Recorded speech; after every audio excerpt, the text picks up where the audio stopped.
What's up, guys? Quick video on exporting or rendering from After Effects. This is kind of coming as part 5 of my logo bumper series that I was just putting together. But really, this is just going to be for any compositions exporting from After Effects at a basic level.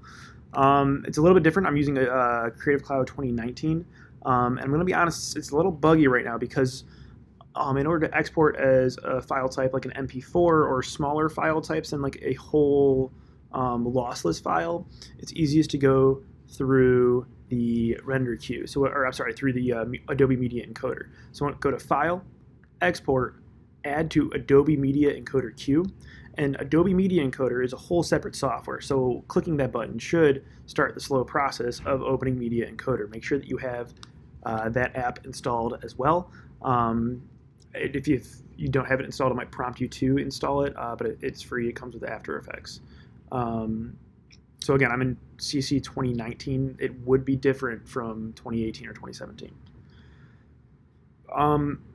Like I said, it's a little buggy still, so I'm still working out some kinks in it, because right now, so this window is the media encoder, and here, this top right is my queue, and there. Sometimes I don't see the composition right away, but right here I have comp 1.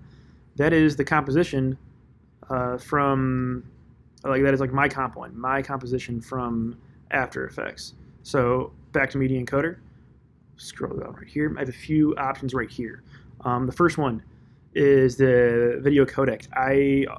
For students, for a class, I recommend using H.264. It's going to be a smaller file type than, or like closer to what we need.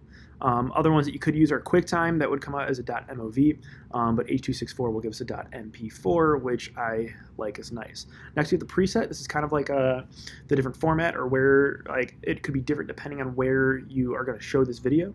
If we click this drop down, we see tons of different presets. Some are designed for social media, things like YouTube presets, Vimeo presets, Twitter.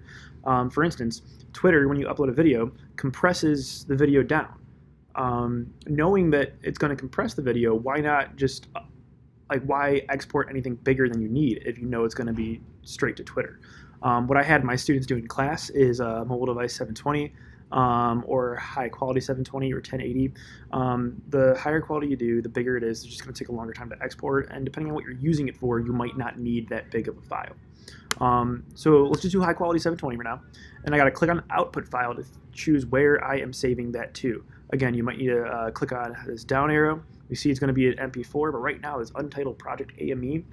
Not a folder that I am going to be able to find very easily, so let's rename.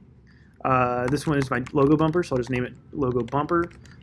Because I'm going quick, I'm just going to save it to my desktop, but I'd recommend having a folder for my students, a class folder, or somewhere where you know it's going to be. I click save. I already did this. I am not saved yet. I saved the settings, but I still need to actually render. To do that, to start the queue, I hit the green play button, and then depending on the length, depending on the file size, this could take a while. I have like a few second video, so it shouldn't take that long. But you're going to see frame by frame the video being rendered here. As soon as this bar is done, it will chime.